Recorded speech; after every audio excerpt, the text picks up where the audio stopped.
Hare Krishna. Pranams, dear devotees, dear friends, Hare Krishna. So, we are discussing Sri Gurvastakam, 8 prayers to Sri Guru. Yesterday we had a very nice discussion on the fruits achieved by regularly singing this song. Very beautiful. That person who, during Brahma Muhurta, loudly and attentively recites this Gurvastakam is sure to achieve direct service to the lotus feet of Sri Krishna, the life and soul of Vrindavan, at the end of his current life upon attaining Vastu Siddhi, his eternal spiritual form. We spoke about that and the Swami's teachings as Siddha Pranali, a process or method of achieving perfection in the spiritual form. And we discussed the first 3 verses in detail. So we will start from verse 4 and verse 5. Chaturvidha Shri Bhagavat Prasada Svadvana Triptan Hari Bhakta Sanghan Kritvaiva Triptim Bhajata Sadaiva Vande Guru Shri Charanarvindam. Chaturvidha Shri Bhagavat Prasada. There are 4 kinds of Bhagavat Prasad. That means specifically here the mercy of the Lord in the form of his remnants of the loving offerings of his devotees. Charava Chusya Peyaloi. Here it's described, it's not mentioned, but these are the 4 kinds that are referred to. That which is chewed, sucked, licked, and drunk. So, Jagannath Kaja, sort of crunchy, something you chew, something that you, like in the West we have popsicles or lollipops, but in India you have different kinds of candies and sugar and sweets that they offer like that. Also, there's many things like that, many kinds of preparation that you will lick and drink. So by honoring such prasad, material life is destroyed and true satisfaction or the bliss of prem is attained. I adore the lotus feet of that Sri Gurudev. So that Guru, he feels much contentment in satisfying Sri Hari's devotees with the 4 kinds of Bhagavat Prasad. Chaturvidha Shri Bhagavat Prasada. This also can refer to 4 primary rasas, Dasya, Sakya, Vatsalya, and Madhurya. 4 forms of the Lord's mercy. Sometimes Vaishnavas will talk about food preparations like this. Rasa thali, the plate of rasa, and each item has different significance. Also within, Prabhuji talks about this within Navada Bhakti, the 9-fold limb of Bhakti. Rice is this, sag is this, and so on and so forth. So all those descriptions are there. People think, eating is just like something you do, right? Do you live to eat or do you eat to live? What do? You eat to live or you live to eat? To live. Yes, we should eat to live. Yes? No, we should live to eat. Yes, Vrindavan? Chaturvidha Shri Bhagavat Prasado. We should live to eat. What is that? Bhagavat Prasad, the Lord's mercy. We want to always, but Gurudev would say, don't think you're eating anything. Live to honor, not live to eat. Live to honor and eat to live. Eat to live and live to honor. So we live to honor Bhagavat Prasad. This is an important aspect of Guru Tattva and Guru service related to devotees. We can see this in Sri Chaitanya Mahaprabhu's life. It's one of the main ways through which the devotees, the advanced devotees, or the Lord himself reciprocates in love. Srila Rupa Goswami describes this also in the 4th verse of Upadeshamrita. Tadhati pratigrinati guyam akyati prichati bhungte bhujayate chaiva. When we offer some foodstuff to a saintly person, to the deities, and receive their prasad, this is an exchange of love, and it enhances or develops our love. So therefore we live to honor that reciprocation We don't live to eat. But the opportunity to serve Vaishnavas Bhagavat Prasad and to accept their remnants, this is Mahabhal, great strength in our spiritual life. This is the teaching of Lord Chaitanya. Bhakta Bhukta Avashesh Sadhana Bhal. You get great strength in your spiritual life by taking the remnants of devotees. In Mahaprabhu's teachings, oftentimes it seems like there may be a contradiction, but actually it's a difference between your mood, how you interact with others, and how you desire interaction with yourself. So for example, we'll say Kirtan Prabhu, but he will say Kirtan Das. I am servant, but then I will say you are master.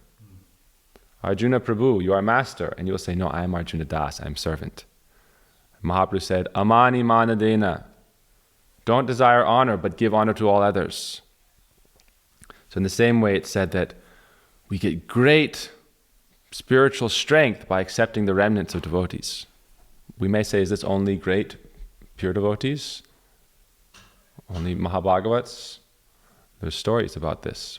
Jadu Thakur in Mahaprabhu's Lila, Mahaprabhu, every day he would go to Jagannath Puri when he was living there, and he would go to see Lord Jagannath, and before you enter the temple, you wash your feet so you don't bring any dirt inside, and it's just honor. But he would make sure his sevaks dried up all the water with a cloth so that nobody would take the water from his lotus feet.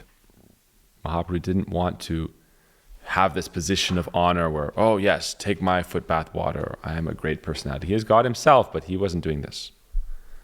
But as Krishna, in the Mahabharata time, at the time of the Rajasuya Yagya, he requested Yudhisthira Maharaj for that seva of bathing everyone's lotus feet. Good and bad. Duryodhana and all those on the side of the Kauravas and all those, not just the sages and the rishis, everyone. He said, I'll bathe everyone's feet. Yudhisthira Maharaj thought, how can I give this to you? You're a very glorious, very superior personality. You should not do this inferior work. This was not Krishna's mood. Krishna said, no, I get to wash the feet of all the sadhus. When Sudama Vipra, the Brahmin, came to Dwarka, Krishna bathed his feet, and Sudama Vipra thought, how is this possible? He's bathing my feet? So this is Krishna's mood. Even God has this mood. He wants to serve his devotees. When Krishna takes the calves and the cows out to graze, Mother Yashoda wants him to take an umbrella and shoes, and he said, no, the cows don't have shoes. She says, they have strong hoofs. He said, I don't care. They don't have an umbrella, I don't have an umbrella. I'm here as a sevak, I'm here as das. People think, oh, servant of God, everyone has to be a servant and servant. I don't want to be a servant. God himself wants to be a servant. God himself wants to relish the love and the bliss of being a devotee. That's his own desire. I get to be a devotee. I get to be a das. So this is very interesting. But there was one devotee, Mahaprabhu would dry the water, and then he would go inside. He would wait. When all the water is dried, then he would go inside. He wouldn't just trust that they would do it. Because he knows as soon as he walks away, everyone was going to take it. So there was one devotee. He was famous for taking the prasad remnants of the devotees.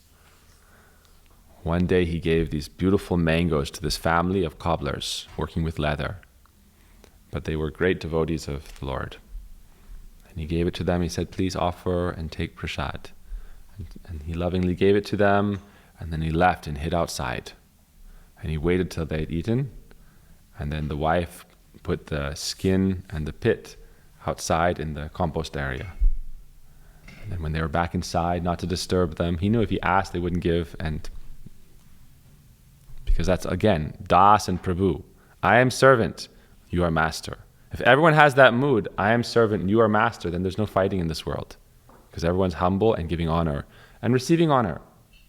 You see, people want honor, but they should also get rid of that desire for honor. They'll naturally receive it. Like I will say Kirtan Prabhu, you will say Maharaj. And you will say, I am Das. But I'm also calling you Prabhu, so you're getting honor.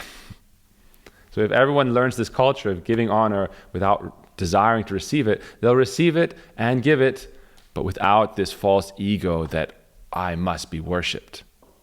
And so that if somebody doesn't call you Prabhu one day, hey Arjuna Das, don't forget you're a servant here. Don't think you're a Prabhu. You're not Prabhu, you're Das, remember? But you are also Prabhu, you're very exalted, very glorious. So both is there. So this devotee came out. No one's there, evening time, everyone's inside doing kirtan. Oh, this devotee got nice prasad, and they're thinking about Mahaprabhu and discussing Harikatha, and he came out and he took the remnants. Then he sat in the bushes with great bliss, taking the prasad.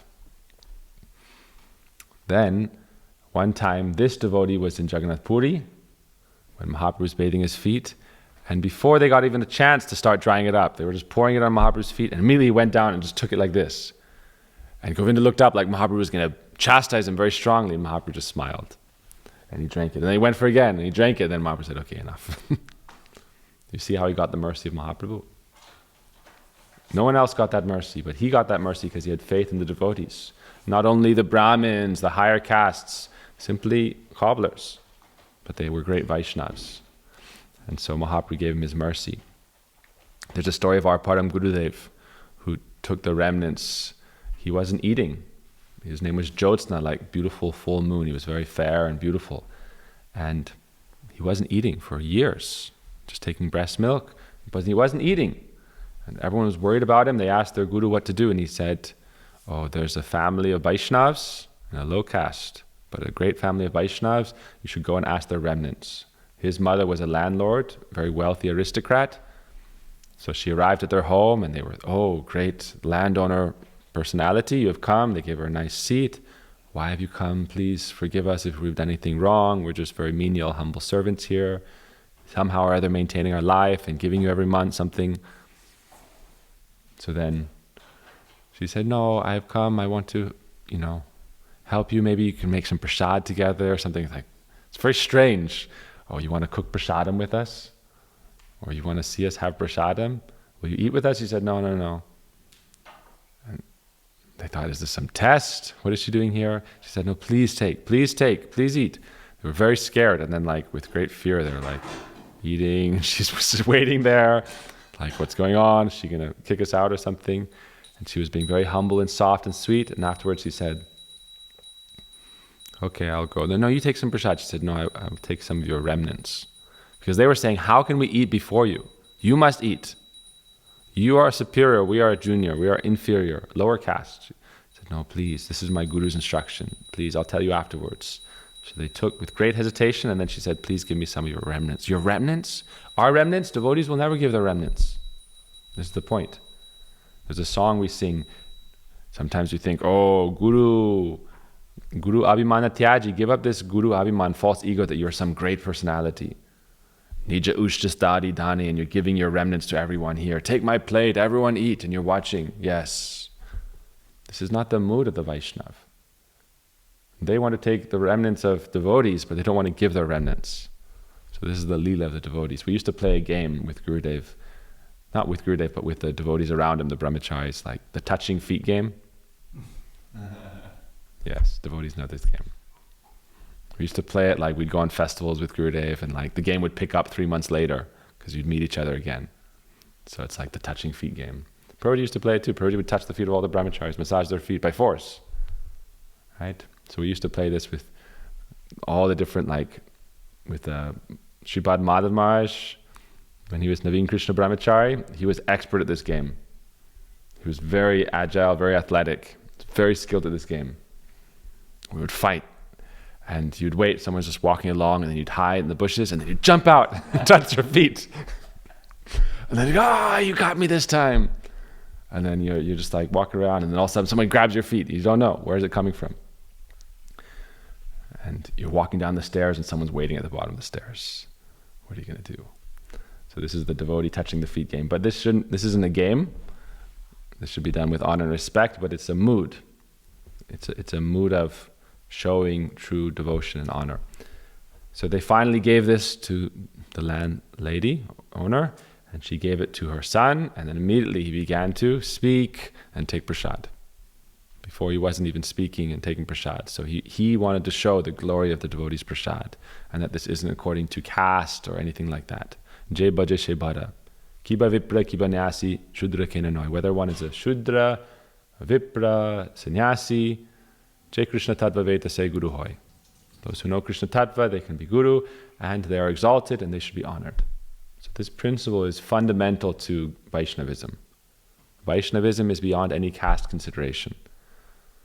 That's why Smarta Brahmins and Vaishnavas have a age-old division, because it's a different conception.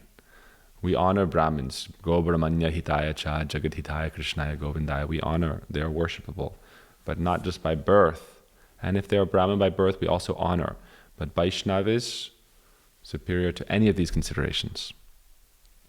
That's why Advaita Acharya honored Haridas Thakur, even though he was from a Yavana Muslim family. He honored him before he honored all the Brahmins, and they became very offended. He gave the first food offering to Haridas Thakur after it was offered, and he had him do the yajna. So this is Mahaprabhu's Leela. Advaita Acharya was a great Brahmin Acharya, but he honored Haridas Thakur first because he was Namacharya. So Vaishnav Namacharya is the highest, whether they are born in any caste or any place. So this is also connected to this Bhagavat Prasad. What is Bhagavat Prasad? What is Maha Prasad?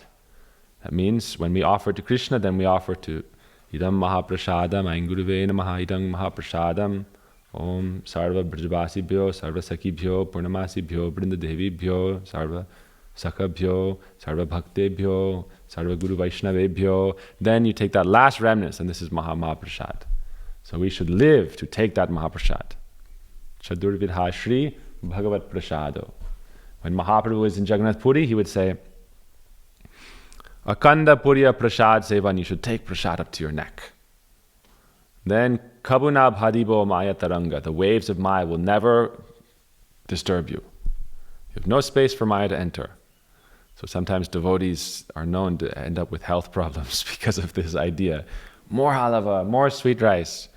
So this is for like those who are young, sadhakas, brahmacharis. Yes, take a lot of prasad and dance in kirtan and do a lot of seva. And then I remember we used to do Purushottam Vrat. Purushottam Vrat it's coming this year. So it means at that time it's a special Vrat, comes every 2.5 years. And for 1 month, you only eat once a day. Prabhuji would always talk about doing this. He said, we should do this Purushottam Vrat and we'll just have khichdi. And he would talk about it for like the whole 6-7 months leading up to it.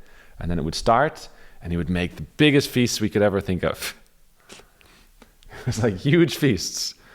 Morning, evening, nighttime. He would say, if you can, don't eat. Just have once. And then one year what he did is in Mathura, it was very hot, summertime.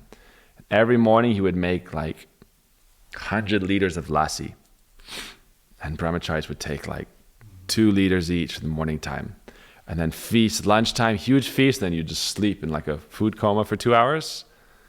And then evening time, he would make hot milk, as much as you could drink. And everyone was like, wow, Purushottam Vrat. This is Vrat. For young brahmacharis, this is Vrat. Take Mahaprasadam, do seva, practice bhakti. Bhakti is a blissful process. Bhakti isn't about, forced, painful austerity. This can become tamasic austerity. We perform blissful bhakti parishanu bhavir viraktir anyatra. Bhakti is blissful, and when you practice bhakti, then viraktir, renunciation of other things, will naturally occur. How can you give up a lower taste without developing a higher taste? So Krishna says in the Gita, param drisva nivartate. Develop a higher taste, otherwise the lower taste will always be there. You have to overwhelm that lower taste with the higher taste. So this is the glory of Mahaprasad. There's so many beautiful examples of this. Mahaprabhu said, give everyone up to their neck. He said, Bhakta Deya Pitapana, give these nice sweets to them. But then Mahaprabhu, what would he eat? Lafra Branjan. Simple preparations. And Mahaprabhu would ask, how are the Goswamis living? How do the Goswamis live? And he would say, the devotees would come and say, wow, they're so austere. They do parikrama every day, all of Vrindavan, Govardhan. And they take a few kabhi chana, kabhi wobimana. Sometimes chickpeas, sometimes not even chickpeas. So there's gradations of development in spiritual life. One time, Raghunath Das Goswami, I was actually planning to speak on the 5th verse, but once you get into Prasad Katha, I wasn't thinking about it. Just Gopam wrote me like 30 minutes ago, oh, please give class. But Raghunath Das Goswami was doing bhajan at Radha Kund. One day he got a big gas floppy belly. Prabhuji says floppy, like a floppy disk. Big belly. And everyone thought, how is this possible? He has some kind of sickness. They called the doctor. The doctor checked and they said, oh, definitely he's eaten too much like heavy protein food, like maybe some kind of, he was thinking about Brijbasi dishes. Like you make a special kind of kheer without rice. Kheer means thick, condensed, cooked down milk. He said only with like almond paste or cashew paste, something very heavy. And it seems like he's done that. And on a stomach that's used to just eating very simply. I said, it's not possible. He lives here, we see him, we bring him every day, sometimes a little bit of buttermilk, sometimes a handful of chickpeas. That's his food. Kabhi chana, kabhi wo bhi mana. Some chickpeas or some sweet rice. I don't know why, for the last 2-3 months I'm thinking, how can I start my chickpea diet? It's like simple life. Fiber, not a lot of fat, not a lot of carb, gives you some energy, right? I can survive on 1 can of chickpeas a day. Just give me 1 can, I'll buy 30 cans from the store, have them under my bed, and every day open a can of chickpeas and pour it out and wash it. Haribo. Keep it in a plastic bag in your pocket, and when you need some energy, take some chickpeas. Why? Because we don't live to eat. We eat to live. But we live to honor Mahaprasad. So we have to naturally evolve. I remember so many times growing up in the mud, Prabhuji would tease brahmacharis again and again who were trying to practice austerity. Said, oh, Raghunath Das Goswami. Oh, Raghunath Das Goswami is reincarnated. Raghunath Das Goswami is here. Haribo, Jai Raghunath Das Goswami. Oh, Arati Raghunath Das Goswami. Jai Raghunath Das Goswami. First, you color your heart with anurag. Then you can act like Raghunath Das Goswami. First, you're overwhelmed with the bliss of loving service, internally manaseva, day and night, serving Radha Krishna, ratri dine Radha Krishna, manasi seva. Day and night, absorbed in the internal absorption, in your realized form, serving Radha Krishna. Then you're relishing that higher taste, then viraktir, naturally renunciation is there. Artificially and genuinely is a big difference. So when you're practicing, you need to fill your body up with prasad. This is not a khanda puriya, to eat up to your neck is not for anything but prasad. Sometimes we have a big feast and you take up to your neck and then you sleep for 3 hours. This is bhakti. This is great devotional service. Take prasad as much as you can and then all together, haribo. And then wake up for Gaur Arti. Very good. We would do that in Purushottam Vrat. So we were doing this in Bhubaneswar, 2006, and Prabhuji said, yes, we'll do very strict austerities this month, Purushottam. Only khichdi. Every time we did Purushottam Vrat, the plan was just khichdi, and then the reality was big feast. But in Bhubaneswar, this time, what we did is, we would cook breakfast, because not everyone could do this. We'd cook a little dinner, a little breakfast. 80-90% of the brahmacharis, we had about 50 brahmacharis, they would take this once a day.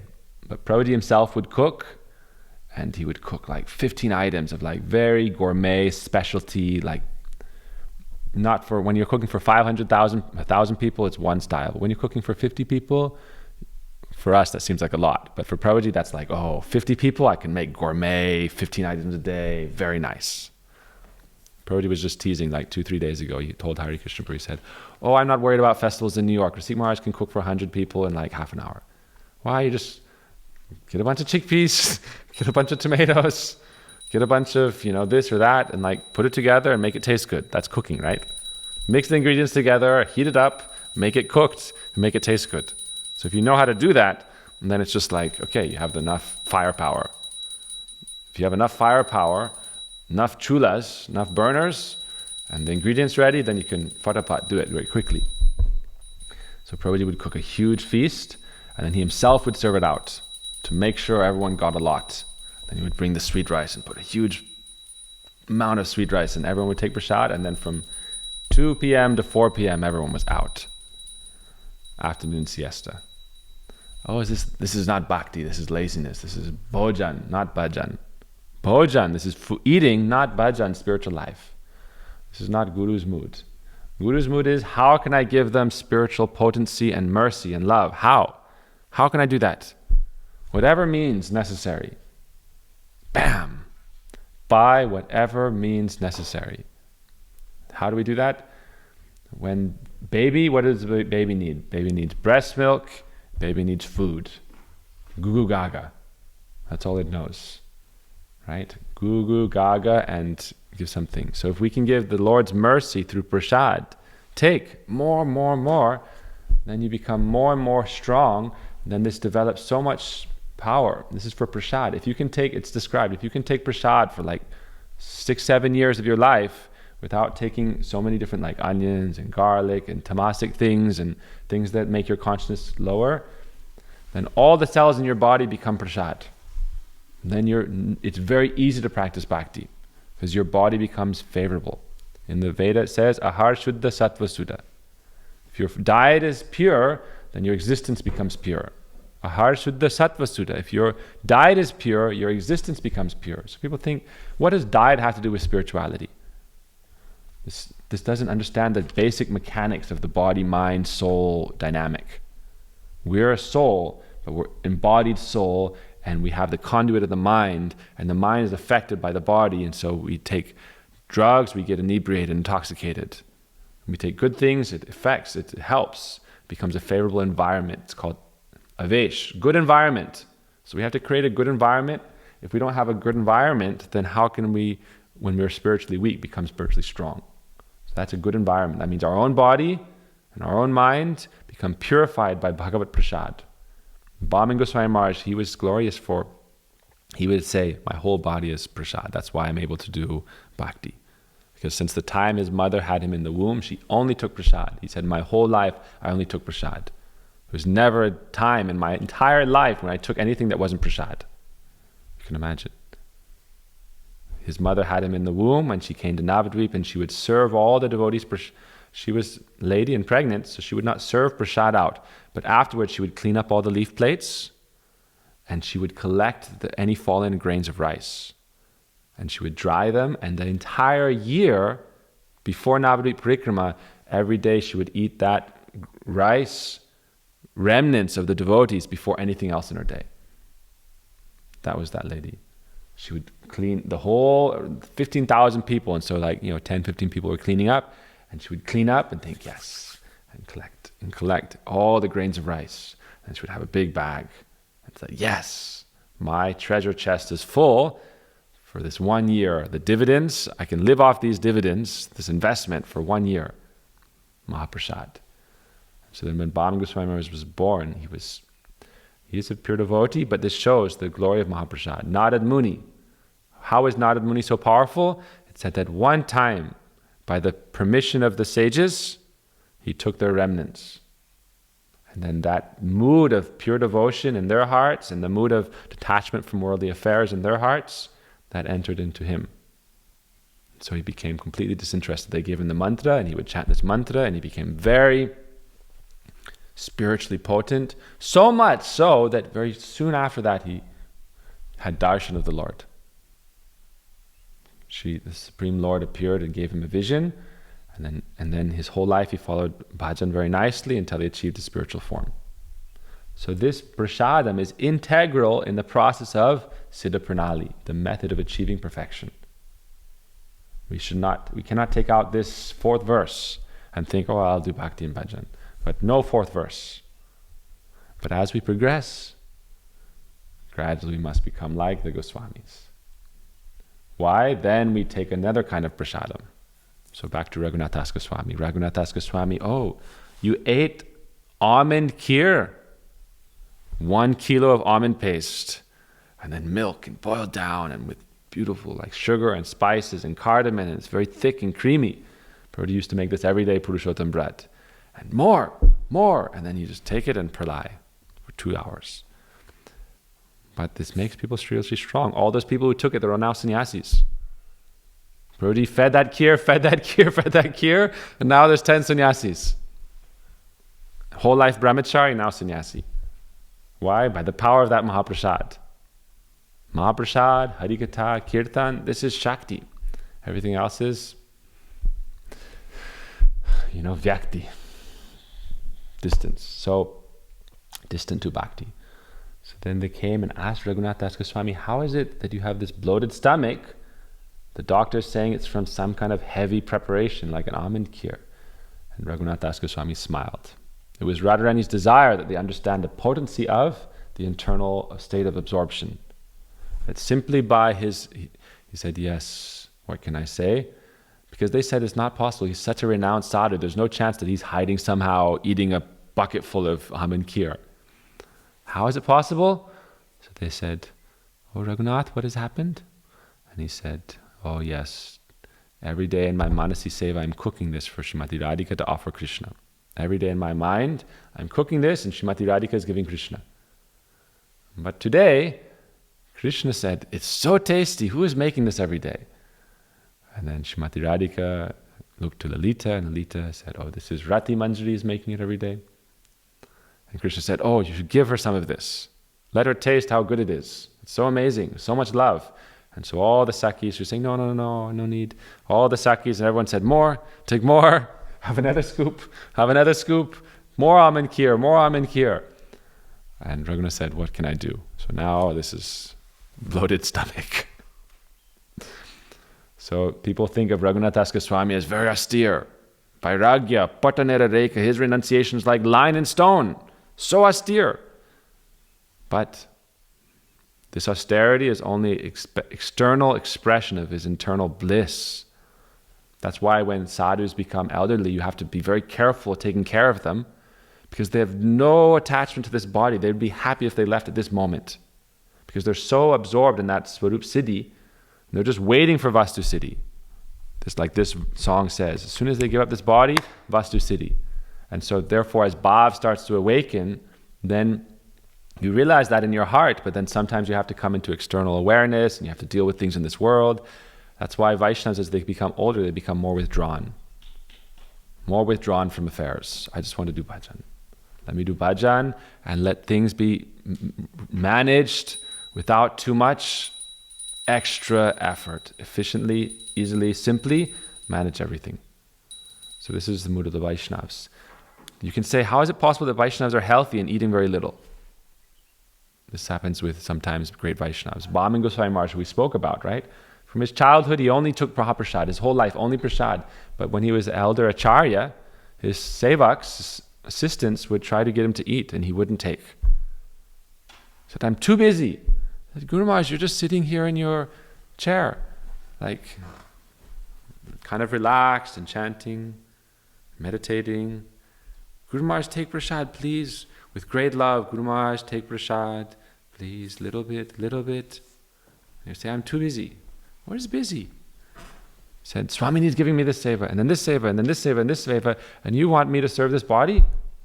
I don't have time for this. Leave me alone. He would, the last 2-3 years of his life, he even stopped speaking. I have no time. My whole life I've done service, but now I'm retired from this external work. I've done my duty. I've served the society. I've served God. I've served my Guru Varga. Now it's my time for my spiritual life. I'm doing bhajan. So what happened? They would give him a little bit. And he would be very healthy. Never skinny. People would say, Guru Maharaj, how is it possible that you're like this? You haven't lost any weight, but yet you're barely eating anything. He said, what can I do? All over Bengal, all over India, devotees are every day offering to Krishna and then saying, oh, Guru Maharaj, take a little bit. And so every day I take 1 spoon here, 1 spoon here, 1 spoon here, 1 spoon here, and then body is very healthy. So this is the power of the pure devotees. There's so many stories about prasad. We can have many, many days of classes about prasad. Srimati Radhika herself cooked for Srila Rupa Goswami and Sanatana Goswami. Srimati Radhika herself cooked. So we'll have to continue. I was thinking about talking about this next verse in Madanakya Mahabhav, the highest moods of Srimati Radhika, that only she possesses and that Krishna wants to understand and relish. But this Chaturvidashri Bhagavat Prasada is like a full stop sign. Stop and honor prasad and relish prasad and meditate on prasad. Anukut, great festival, right? One time at Anukut, this is in 96, Kartik, Sripad Premananda Prabhu cooked a huge feast. How huge? Hundreds and hundreds of items. Every year there'd be a competition. We have to surpass the previous year. We had this in New Braj, California. 1,008 preparations one year. We had 1,008 preparations. But in the West, you can kind of fudge it. Red M&Ms, green M&Ms, Reese's Pieces, and buttercups. I don't know what they're called. Peanut butter cups? Whatever. And many, many varieties. I would cook, I think it was like 2 years ago.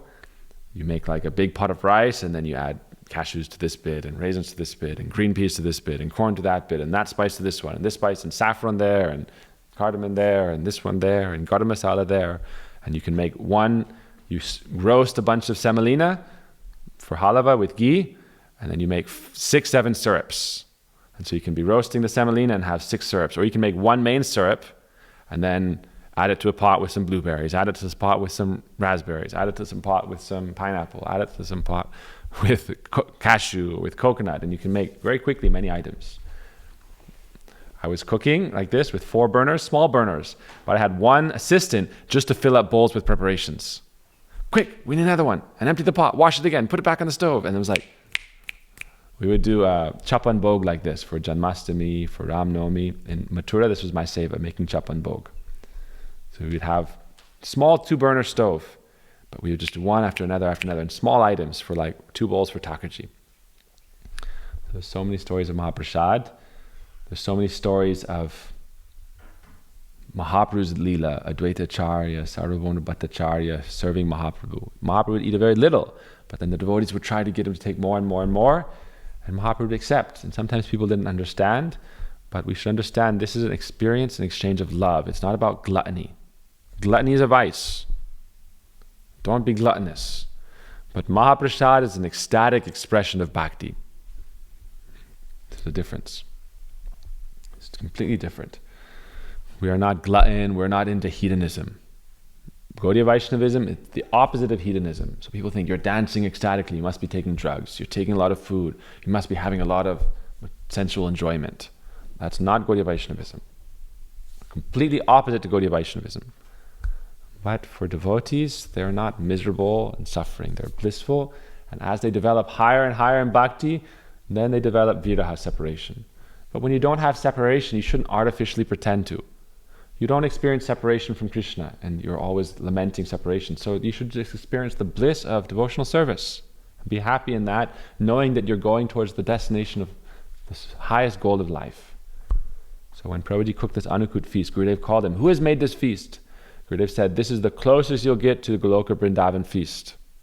That's what Gurudev said. Gurudev was there with hundreds of devotees, and he said, like this festival we had for Giriraj is Anukut. This is the closest you'll get in this world to that Anukut there. So he said, "Who has made this feast?" And he said, "Oh, Premananda." Call him. And he brought him, and he put both feet on Prabhuji's head. Both there. And he was saying, he has done everything. I'm like that, with so much love and affection. So the Vaishnavas who cook like this is Srimati Radhika's mood. Srimati Radhika herself cooked for Shri Rupa and Sanatana Goswami. So this service is not a chore, service is not an austerity, service is an expression of love and the ecstasy of bhakti yoga. This is service. Service is an expression of your love. So therefore we should do service joyfully, and if it's too much, too difficult, then okay, take prasad and relax and rest. That's why I've been talking about relaxed bhakti. Bhakti means to relax.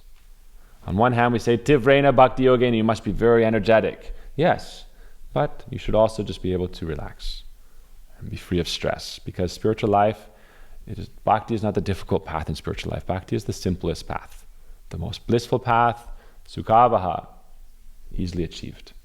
Yanjasa yat sukavaha. How? Sarva sadhana mukya hi guru seva siddhadartha yaya bhaktir bhagavati yanjasa yat sukavaha. Serve Guru, follow the process of bhakti under guidance, and take prasad. This is pleasing. Chaturvidha Shri Bhagavat Prasada. Svadvana Triptan Hari Bhakta Sangam. When with devotees, you're taking this prasad, then Hari Bhakta Triptan, you become satisfied. Tushti Pushti Shudapayo. Nourished, happy, and hunger diminished as bhakti develops. So this applies to prasad and also applies to the process of bhakti. There's so many glories of Mahaprasad.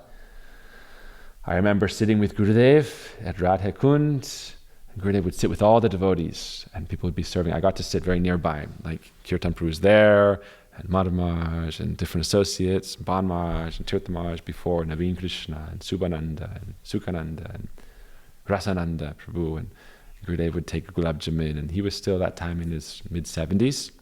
So he would take a little bit, but mostly it was like to just be happily with the devotees, hearing about Krishna at Surya Kund, or at Radha Kund, or at Uddhava Kund, and hearing sweet kirtans, and speaking about Radha Krishna Lila, and then taking prasad with the devotees, and then going on parikramah. It was a very joyful, blissful experience. You could say, oh, they're walking with bare feet, and they're doing austerities, and they're celibate, and they're monks, but that's all just external understanding. Spiritual understanding is that they're very blissful. Vaishnavas are the embodiments of Ananda. So Krishna says, we'll end with this verse. You're finished? You're ready? Krishna says in the Bhagavad Gita, Prasade sarva dhukanam hanirasyo pajayate prasanna chetaso hyaso buddhir paryavashistate. Prasade sarva dhukanam hanir. Taking prasad will steal hanir, all sarva duk, all misery. Sarva dukkha haranam. Prasade sarva dukhanam. So that is the mercy of the Lord. But the mercy of the Lord is also in His prasad. There's so many examples of this throughout Sastra, throughout the Puranas, throughout the examples of our acharyas. So we could speak about this for many weeks and still just be starting. So we'll just end with this. I didn't have any preparation for this, so forgive me for those who want to hear more and detailed and this and that about prasadam. But first we should understand the glory of prasad and the glory of honoring prasad. And then how we can become like the Goswamis. This is a very critical thing.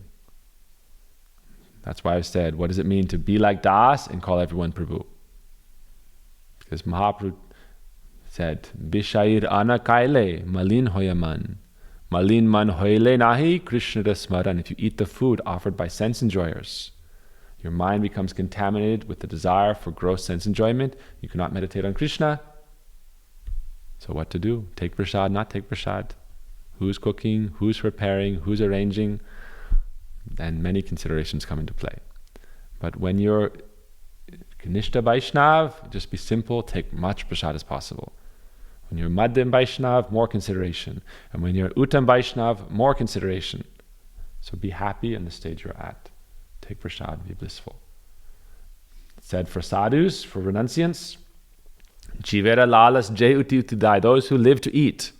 Jivera lalas, out of greed of tasting the tongue, enjoyable foods, the fish became trapped and killed. Right? Because of the bait. So what is that? Some very beautiful lady is cooking. Oh, I've made this for you. For you. Easy way to a man's heart through his stomach. Yes, let me serve you nicely, oh sadhu. Oh Maharaj, you're such a great Vaishnav. Please, I've made this just for you. No. If anyone's making anything just for you, that means it's not Bhagavad Prasad. They want you to be their Prasad. They want you to be their Bhoga. They want to enjoy you. So sadhu bhai, shabdhan, be very careful. Jadi pranaya rakite goranga rasane chota haridas katha take janamane. Always remember chota haridas. Don't become a bogus renunciant. So there's consideration for renunciants, there's consideration for householders, there's considerations for different stages of renunciants. That's why anugatya, mahajan jeno gatapanta, follow the footsteps of the mahajans. And then we can be protected in spiritual life. I have made this for you. I've seen many people, yes. Why have I made it for you? So that I can enjoy you, be with you. This is my meditation. So cooking for everyone, no attachment, good. But especially for renunciants, in the monk, celibates, you should be very careful about taking foodstuffs cooked by ladies, especially when it's done with desire for relationship and you don't know. It happens a lot. If you're not spiritually strong, then that mood, that consciousness comes. Oh, I should enjoy this world. I should enjoy with these people. Enjoy mood comes. Not chidras, jadras. Not spiritual enjoyment, material enjoyment. Therefore, jivara lalas jay itu tudai, those sadhus who go running behind their tongue, shishnodara parayana. They're not parayan like we talked about in Vilavadeshisha. They're not absorbed in Krishna Bhakti Ras, absorbed in that. They're absorbed in shishnodhara, tongue, belly, genitals. Vacha vegam, manasa krodha vegam, jiva vegam, udara upasta vegam. Etan vegam yuvishaheta dira sarvam vivam pritivim sashat. What to do? To eat or not to eat? To take or not to take? This has plagued many brahmacharis. Be careful. But Vaishnavas are preparing and Vaishnavas are giving, take up to your neck. Enjoyers are preparing and they're calling you here and there, eat, eat, eat. Haribo, I have a can of chickpeas ready. It's like my prasad bullets. 2 pockets, 1 can here, 1 can there.